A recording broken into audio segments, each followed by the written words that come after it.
નમસ્કાર, કોમોડિટી લાઈવમાં આપનું સ્વાગત છે અને કોમોડિટી બજારની ગતિવિધિની ચર્ચા કરવા હાજર છું હું જર્નાલ કંઠી। તો સૌપ્રથમ નજર કરી લઈએ કોમોડિટીઝને લગતી હેડલાઇન્સ પર।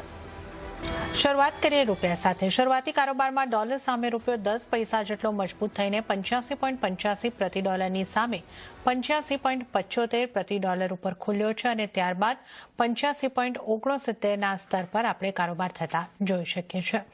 અને જો ડોલર ઇન્ડેક્સની આપણે વાત કરીએ તો 97ની ઉપર ડોલર ઇન્ડેક્સની અંદર કારોબાર થતો જોવા મળી રહ્યો છે। વધુ ચર્ચા કરીશું એડવાન્સ હોલ્ડિંગ્સના ચિંતન મહેતા આપણી સાથે જોડાઈ ગયા છે। ચિંતનજી, ગુડ મોર્નિંગ અને સ્વાગત છે આપનું સીએનબીસી બજાર પર। તો કરન્સીની વાતથી આપણે શરૂઆત કરીએ। યુએસડી આઈએનઆર આપણને જે રીતે આપણે રૂપિયાની વાત કરી રહ્યા છે તો આપણને મજબૂતી રૂપિયાની અંદર આવતી જોવા મળી રહી છે। ડોલર ઇન્ડેક્સ પણ હવે 97ની ઉપર થોડો આવતો દેખાયો છે। ટ્રમ્પના ટેરિફને લઈને જે અનિશ્ચિતતાઓ હતી, અમુક દેશો ઉપર અહીંયા આગળથી ટેરિફની જાહેરાત થતી દેખાય છે, તો થોડી ક્લેરિટી અહીંયા આગળથી આવી ગઈ છે। તો હવે કરન્સીની ચાલને તમે કઈ રીતે જોઈ રહ્યા છો? કરન્સી અત્યારે જે ડોલર રૂપીનો જે રેટ છે એ મારા ખ્યાલથી રેન્જ બાઉન્ડ છે। ઉપરના લેવલ પર તમે જુઓ તો 86.20 અને 86નું જે લેવલ છે એ ખૂબ જ સારું રેઝિસ્ટન્સ પ્રોવાઈડ કરી રહ્યું છે અને નીચેમાં તમે 85.50 અને 85.35 જેવા જે લેવલ છે ત્યાંથી બાઉન્સ બેક આપણે જોવા મળી રહ્યું હતું। આપણે એપ્રિલ મે મહિનામાં જોયેલું કે 85 તરફે આવી પણ પાછી ત્યાંથી એ શિફ્ટ થઈ ગઈ। ડોલરમાં જ્યાં ઇન્ટરેસ્ટ રેટ અગર એલિવેટેડ રહેશે તો અલ્ટિમેટલી ડોલર ડિમાઇઝ તરફ આગળ વધી રહ્યો છે, પણ છતાં બી ત્યાં જ્યારે એલિવેટેડ ઇન્ટરેસ્ટ રેટના લીધે ત્યાં ઇન્વેસ્ટમેન્ટ ઓપોર્ચ્યુનિટીઝ બનતી જ જશે। મેન્યુફેક્ચરિંગ જે ટ્રમ્પનું ખૂબ જ પ્રેશર છે કે ત્યાં તમે મેન્યુફેક્ચરિંગ ઇન્ડસ્ટ્રીઝ નાખો તો અલ્ટિમેટલી પૈસા ત્યાં ફ્લો થશે। તો મને એવું લાગે છે કે નીચેના જ્યારે લેવલ આવે, જ્યારે 85.35, 85.50 આ બધા લેવલ બાય ઓન ડિપ્સનું લેવલ છે અને અહીંથી બાય કરીને જ ચાલવું જોઈએ। ઉપરમાં તમને 86 અને 86.20 તરફનું લેવલ જોવા મળી શકે છે। મને લાગે છે ત્યાં આવે ત્યારે તમારે થોડો પ્રોફિટ બુક કરવો જોઈએ, પણ નીચેમાં શોર્ટ સેલ ના કરવું જોઈએ। અહીંથી નીચેમાં લેવલ એક કન્સોલિડેટ જ થશે અને 85.35 અને 85.50ની વચમાં એ બહુ જ સારો બેઝ બની જશે for next 6 month or 9 month. તો એ જ્યારે આવા બધા લેવલ્સ આવે છે ત્યારે તમારે બાય કરીને ચાલવું જોઈએ અને ઉપર જ્યારે આવે અગર સ્પેક્યુલેશન તો ડોલર રૂપીમાં અલાઉડ જ નથી, કારણ કે આ ખાલી હેજની પોઝિશન લેવાઈ શકે છે। તો જે અગર ઇમ્પોર્ટર હોય તો જ્યારે નીચે આવે ત્યારે એને હેજ કરી લેવું જોઈએ અને એક્સપોર્ટરે જ્યારે 86 અને 86.20નું રેન્જ આવે ત્યારે એકવાર પોતાનું એક્સપોર્ટ બુક કરવું જોઈએ, એવી અમારું ગાઈડન્સ છે। But we don't take any position in currency. I hope make sense. Okay, તો અહીંયા આગળ 85.35 થી લઈને 86.20ની રેન્જ અહીંયા આગળથી આપણને જોવા મળી શકે છે। તો આ આપણે કરન્સીની વાત કરી, યુએસડીની વાત કરી, પણ હવે આપણે સોનાની વાત કરી લઈએ। તો સોનામાં શરૂઆતી તેજી બાદ ઉપલા સ્તરેથી કિંમતોમાં મામૂલી નરમાશ રહી છે અને જ્યાં કોમેક્સ ઉપર $3,340ની નીચે કિંમતો આવતી દેખાય તો સ્થાનિક બજારમાં 97,200ના સ્તર પર કારોબાર જોવા મળી રહ્યો છે। ઉલ્લેખનીય છે કે યુએસ તરફથી 14 દેશો ઉપર ટેરિફની જાહેરાત બાદ અને ડોલર ઇન્ડેક્સમાં વેચવાલીને કારણે સોનાને સપોર્ટ મળતો દેખાયો, પણ હવે બજારની નજર ભારત માટે યુએસની ટ્રેડ પોલિસીની ઉપર બનેલી રહેશે। અત્યારે આપણે જો જોઈએ તો સોનામાં ફ્લેટ કામકાજ દેખાઈ રહ્યું છે, પણ ટેરિફની જાહેરાત બાદ સોનામાં એક ઉછાળો આપણને જોવાયો હતો। ચિંતનજી, સોનાને માટે હવે તમે કયા પરિબળોને ખાસ નજરમાં રાખવાનું, ધ્યાન આપવાની સલાહ આપશો અને સોના માટે કેવી સ્ટ્રેટેજી રાખવી જોઈએ? ઝરણાબેન, તમે અગર જોયું હોય તો બજાર એકદમ કોમ્પ્લેસન્સીના મૂડમાં છે। અગર આપણે એટલે જ્યારે આપણે ગોલ્ડ સિલ્વર આપણે જોયેલું જસ્ટ બિફોર જ્યારે ટેરિફની જાહેરાત હતી તો એકવાર કરેક્ટ થઈ ગયું હતું। જેટલા બી જીઓપોલિટિકલ પ્રેશર હતા એ બધાને હેન્ડલ કરીને ગોલ્ડ 3400 ક્રોસ નહોતી કરી શકતું અને નીચેમાં 3300 તરફ આવી ગયું હતું અને એમ દેખાઈ રહ્યું હતું જેને કોઈ ફિયર જ નથી। તમે ગોલ્ડની આઈવી બી જોશો તો એ બી 15 તરફ આવી ગઈ હતી। તો we at Abans always believe in contrarian position, because તમે અગર બજારમાં કોઈ જ જાતની કોઈ એક્સપેક્ટેશન એવું નથી કે કંઈ ખરાબ થશે અને જ્યારે થોડું બી અગર કોઈ નેગેટિવ ન્યૂઝ આવે છે તો એમાં તમને બાઉન્સ બેક વધારે જોવા મળ્યું હતું, જે સેમ આપણને ગોલ્ડમાં જોવા મળ્યું કે જરાક બી ખરાબ આંકડાઓ છે કે જરાક બી અમે ટેરિફ નાખ્યું, જ્યારે 14 કન્ટ્રી માટે સ્પેશિયલી સાઉથ કોરિયા અને જાપાન પર જે ટેરિફ છે એના લીધે અનસર્ટેનિટી ઊભી થઈ તો તરત જ ગોલ્ડની અંદર આપણને જોવા મળી। એટલે બાય ઓન ડિપ્સ જ હજી બી રહેવા દેવું જોઈએ, પણ 3300નું નીચે લેવલમાં અને ઉપરનું 3400નું લેવલ વી એટ એબેન્સ બિલીવ કે બહુ ઇમ્પોર્ટન્ટ રહેશે। અને મેં લાસ્ટ આપણા એપિસોડમાં બી કીધેલું કે આ ટાઈમ કરેક્શનનો બેસિકલી ગોલ્ડની અંદર વ્યૂ છે અહીંથી એ ખૂબ જ ટાઈમ એક જ લેવલ પર સ્પેન્ડ કર્યા કરશે. ઇન્ટ્રાડે જુઓ કે 2-3 દિવસની રેલી જુઓ તો એના પર તો કોઈનો કંટ્રોલ હોતો નથી, પણ અગર તમે જુઓ તો અલ્ટિમેટલી એ લેવલ ત્યાંનું ત્યાં ફર્યા કરે છે લાસ્ટ 1 થી 2 મહિના તરફ. તો ડિસાઇઝિવ મુવમેન્ટ માટે આ બેવની રેન્જને તોડે જ પછી આપણે જોઈ શકીએ. અને ટેરિફ લાગતા જાય છે તો મારા ખ્યાલથી અનસર્ટેનિટી રહેશે જ. મિડલ ઇસ્ટનું વોર હજી શાંત નથી થયું, તો જ્યારે નીચે આવે ત્યારે બાય ઓન ડિપ્સ એકવાર રાખવું જોઈએ. ટિલ ધ ટાઈમ 3300 કે 3200 એવું બ્રેક નથી થતું. પણ એઝ ઓફ નાઉ સાઇડવેઝ રમવું જોઈએ. V8 એવેન્સ થ્રુ ઓપ્શન્સ આપણે એમ કરી શકીએ છીએ કે રેન્જ પ્લે તમે કરી શકો, પણ ઓબ્વિયસલી વિથ અપસાઇડ પ્રોટેક્શન હોવું જોઈએ, જેથી કરીને તમારો ગેઇન મેક્સિમમ થઈ શકે. ઓકે, તો આ સોનાની આપણે અહીં આગળથી ખાસ વાત કરી અને સોના માટે જે અહીં આગળથી આપણે ચર્ચા કરી કે અત્યારે આપણને જે એક દાયરાની અંદર પાછલા 2-3 મહિનાથી સોનું અહીં આગળથી દેખાઈ રહ્યું છે અને આ જ રેન્જની અંદર જોવા મળી શકે છે. તો 3300-3400 ના જે લેવલ છે કોમેક્સના, એને અહીં આગળથી ખાસ તમારે ધ્યાને રાખવાના રહેશે. આ લેવલ્સની આસપાસ સોનાની અંદર કામકાજ થતું જોવા મળી શકે છે. ચાંદીની જો આપણે અહીં આગળથી વાત કરી લઈએ તો ચાંદીમાં આવેલી મજબૂતી યથાવત રહી છે અને અહીંયા વૈશ્વિક બજારમાં ભાવ $36 ઉપર પહોંચ્યા છે. સ્થાનિક બજારમાં 1,08,470 ના આસપાસના સ્તર પર કારોબાર થતો જોવા મળી રહ્યો છે. ચાંદી માટે આપની કઈ રીતની સલાહ બનશે? અહીંયા આગળ આપણે લીલા નિશાનમાં જ કારોબાર જોઈ રહ્યા છે, પણ અહીંયા પણ એક સીમિત રેન્જમાં મજબૂતી આપણને દેખાઈ રહી છે. ચાંદી માટે આપની કઈ રીતની સલાહ બનશે ચિંતનજી? જણાવેને આપણે લાસ્ટ એપિસોડમાં જેમ વાત કરેલી, તો unexpected line gold silver ગોલ્ડને ફોલો કરી રહ્યું છે. રેશિયો આપણે અગર ગોલ્ડ સિલ્વરનો કહીએ તો 90 અને 91 ની આજુબાજુ એ સ્ટેબિલાઇઝ થતો દેખાય છે. અને બીકોઝ ગોલ્ડની અંદર કરેક્શન વધારે નહીં આવ્યું, ગોલ્ડનું લેવલ ત્યાં મેન્ટેન થયું, તો ચાંદી એને આઉટપરફોર્મ કરી દીધી. જ્યારે 3300 અને 3310 ની વચમાં ગોલ્ડ હતું ત્યારે 3580 અને 36 ની વચમાં આવી હતી. પણ જેવું ગોલ્ડ થોડું એપ્રિસિએશન આપ્યું તો ચાંદી સડનલી 3680 અને 37 નો રૂટ આપણને દેખાડી રહ્યું છે. એ જ આપણને સ્થાનિક બજારમાં જોવા મળ્યું કે 1,08,000 ની લેવલ આપણને જોવા મળ્યું છે. 1,05,000, 1,04,000 પર સ્ટેબલ હતું. તો ચાંદી ડેફિનેટલી ગોલ્ડને આઉટપરફોર્મ કરશે. અગર જ્યારે તેજી આવશે તો ગોલ્ડની કમ્પેરમાં સિલ્વર વધારે ભાગશે, અને અગર ફોલ આવશે તો સિલ્વરની અંદર ફોલ અત્યારે વધારે એક્સપેક્ટેડ નથી, કારણ કે એનો જે રેશિયો છે એ નોર્મલ તરફ આવી રહ્યો છે, વિચ ઇઝ 90-91. આ 88 થી 89 નોર્મલ દેતો હતો. સો બેસિકલી માર્કેટમાં રિસ્ક ઓન જ છે. આટલા બધા જીઓપોલિટિકલ ટેન્શન હોવા છતાં, આટલા ટેરિફની અનસર્ટેનિટી હોવા છતાં, તમારા ઇક્વિટી બજાર કે તમારું કોમોડિટી બજાર કે તમારું ક્રૂડ, કોઈ બી વસ્તુ એવું નથી દેખાડી રહ્યું કે ત્યાં પેનિક છે.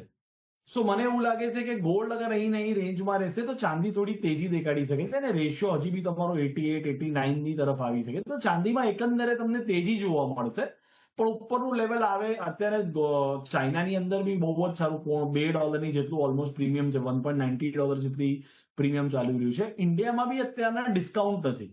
એનો મિનિંગ લોકો આ ભાવને એક્સેપ્ટ કરવા લાગ્યા છે. તો મારું કેવું તો એમ જ હશે. અને ETF માં બી અગર યુએસ મધર માર્કેટમાં તમે જુઓ તો ETF ની અંદરથી બી આઉટફ્લો નથી. તો આ બધા જ ગોલ્ડ અને સિલ્વરમાં બાય ઓન ડિપ્સના જ લેવલ રહેશે, અને કોઈને બાયની તરફ રમવું હોય તો ગોલ્ડ કરતા સિલ્વર એ બેટર ઓપોર્ચ્યુનિટી છે. ઓકે, તો સિલ્વરનું આઉટ પરફોર્મન્સ અહીં આગળથી કન્ટિન્યુ થતું લાગી રહ્યું છે અને સિલ્વરમાં બાય તરફ રહેવાની જે સલાહ અહીં આગળથી બનતી જોવા મળી રહી છે. આઉટ પરફોર્મન્સ સિલ્વરનું કન્ટિન્યુ થઈ શકે છે. તો આપણે સોના ચાંદીની અહીં આગળથી ખાસ કરીને ચર્ચા કરી અને હાલ સમય થઈ રહ્યો છે એક બ્રેક લેવાનો. લેશું બ્રેક, અને બ્રેક બાદ વધુ કોમોડિટીઝની ચર્ચા સાથે ચિંતન મહેતા સાથે. બ્રેક બાદ આપનું સ્વાગત છે કોમોડિટી લાઈવમાં, અને આજે કોમોડિટીઝ અંગે ચર્ચા કરવા આપણી સાથે ચિંતન મહેતા જોડાયેલા છે. મેટલ્સના કારોબારની વાત કરીશું. સ્થાનિક બજારમાં શરૂઆતી કારોબારમાં કોપર સહિત તમામ મેટલ્સમાં મજબૂતી જોવા મળી છે. લેડમાં થોડી નરમાશ છે, પણ વૈશ્વિક બજારમાં યુએસના ચાઇના પર ટેરિફ 1 ઓગસ્ટથી લાગુ થવાના સમાચાર બાદ મેટલ્સના સેન્ટિમેન્ટ બગડતા દેખાયા છે.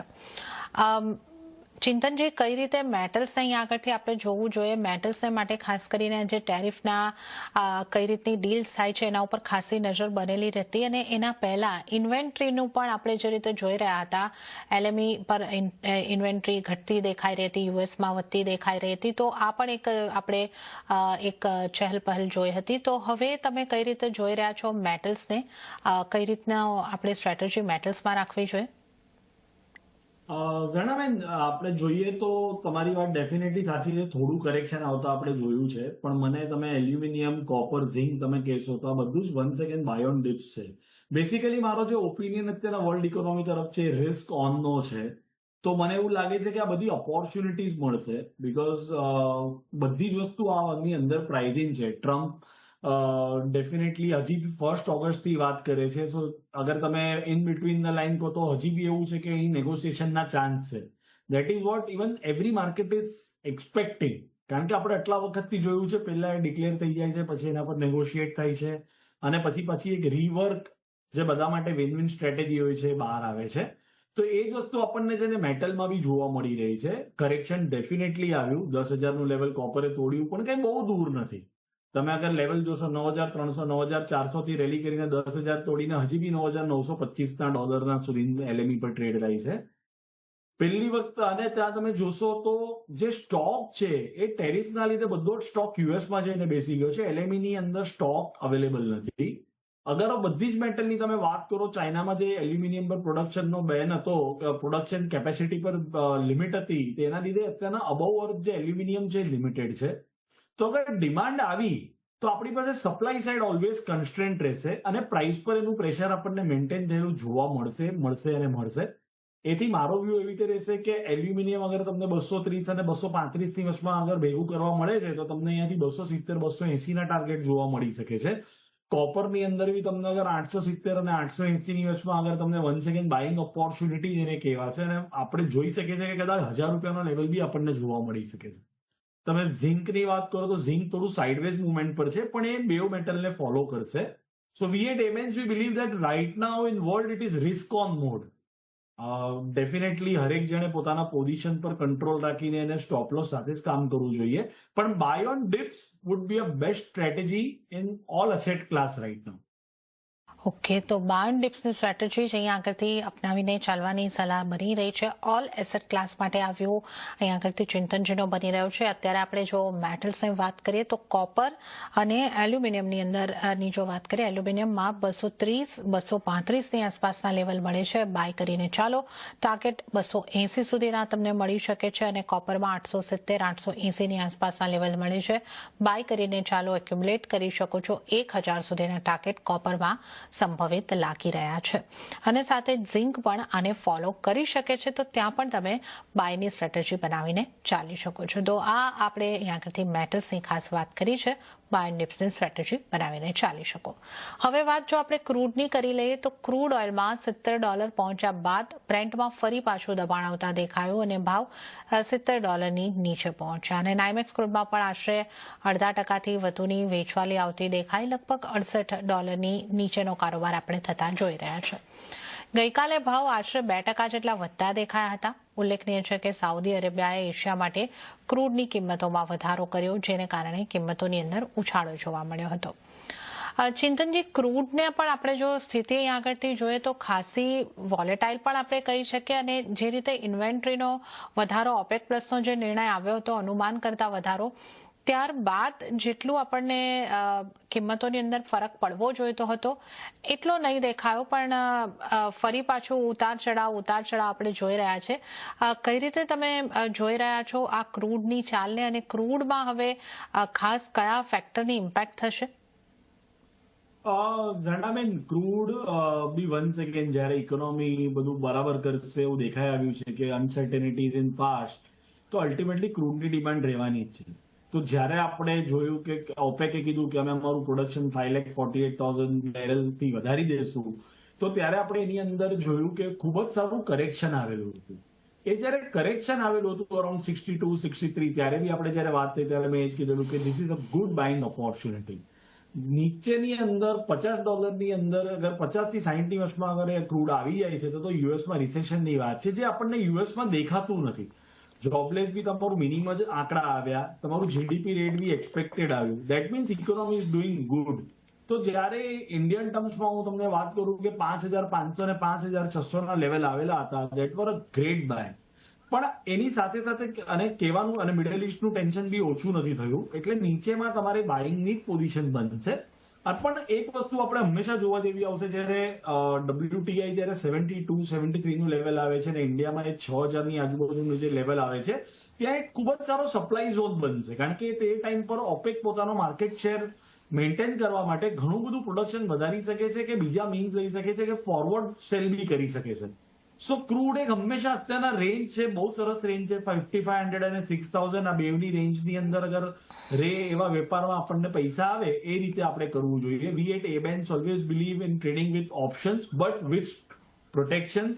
નેકેડ વસ્તુઓ ના લેવી જોઈએ. તો તમે રેન્જ વેચી શકો છો 5500 અને 6000 અને ઉપરની અને નીચેનું પ્રોટેક્શન લેશો તો રિટર્ન ઓન ઇન્વેસ્ટમેન્ટ વાઇઝ તમને ખૂબ જ સારું રિટર્ન આવી શકે. અને buy on dips is the strategy.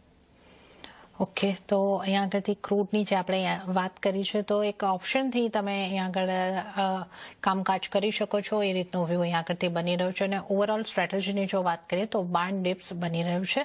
ઘટાડે તમે અહીંયા આગળથી ક્રૂડમાં બાઇંગ તરફની ઓપોર્ચ્યુનિટી લઈને ચાલી શકો છો. તો આપણે અહીંયા આગળથી ક્રૂડની ખાસ વાત કરી છે. હવે ક્રૂડ બાદ જો નેચરલ ગેસની પણ વાત કરી લઈએ તો શરૂઆતી કારોબારમાં સ્થાનિક બજારમાં નેચરલ ગેસની કિંમતો આશરે 1% વધારે ઘટતી જોવા મળી અને 291ના સ્તરની આસપાસ કિંમતો પહોંચી છે. ચિંતનજી, નેચરલ ગેસ માટે હવે તમારી સલાહ કઈ રીતની બનશે? નેચરલ ગેસમાં શું કરવું જોઈએ? નેચરલ ગેસ હવે એક એવા ફેઝમાં છે જ્યાં વધારે બુલિશનેસ આવતા થોડો ટાઈમ લાગી શકશે, કારણ કે યુએસમાં જે વેધર છે માઇલ્ડ વિન્ટર આવેલું છે અને તમે યુરોપમાં ડેફિનેટલી આપણે અત્યારે હીટ વેવ જોઈ રહ્યા છે. પણ એ વસ્તુ આની અંદર પ્રાઇસ રેન્જ છે તમારો જે ગેસનો સ્ટોરેજ અવેલેબલ છે ઓવરઓલ જે આપણે એમએમબીટીયુ આપણે જે કહીએ છીએ એ હજી બી હેનરી હબમાં હાયર સાઈડ પર જ છે, 5 વર્ષની એવરેજ કરતા બી વધારે છે. સો મધર માર્કેટની અંદર કન્ઝમ્પશનની સ્ટોરી આવવી અત્યારે બહુ ટફ લાગે છે અને પ્રોડક્શન હજી ત્યાંનું ત્યાં છે. વેલ ડેફિનેટલી ઓછા થયા છે over a period of time, પણ હજી બી ઇન્વેન્ટરી ખૂબ હાઈ છે. અને હવે નવું જ્યારે પ્રિડિક્શન આવશે વિન્ટરનું કે કઈ રીતનું વિન્ટર રહેશે એનાથી ઘણો ટાઈમ છે. સો આઈ ગેસ આ સબડ્યુડ રહેશે. ઉપરમાં તમને ઇન્ડિયન બજારમાં તમે 300-310 એ સપ્લાય ઝોન રહેશે અને નીચેમાં તમે જોશો તો around 230-240 would be a very very good buy. Natural ગેસમાં ઓલવેઝ કેરફુલ રહેવાનું હોય છે કે જ્યારે એક્સપેક્ટેશન એવા આવી જતો હોય છે કે હવે કન્ઝમ્પશન વધશે તો એનો કોન્ટેન્ગો બી ખૂબ વધી જતો હોય છે. તો એ કોન્ટેન્ગોને તમે કેવી રીતે મેનેજ કરીને તમે એને કેવી રીતે ટ્રેડ કરો એ ખૂબ જ ટ્રિકી સિચ્યુએશન હોય છે. તો મારી સલાહ એવી રહેશે કે અહીં આવા લેવલ પર સાઇડવેઝ જ આપણે રહેવું જોઈએ અને એની અંદર કોઈ વધારે પોઝિશન ના લેવી જોઈએ.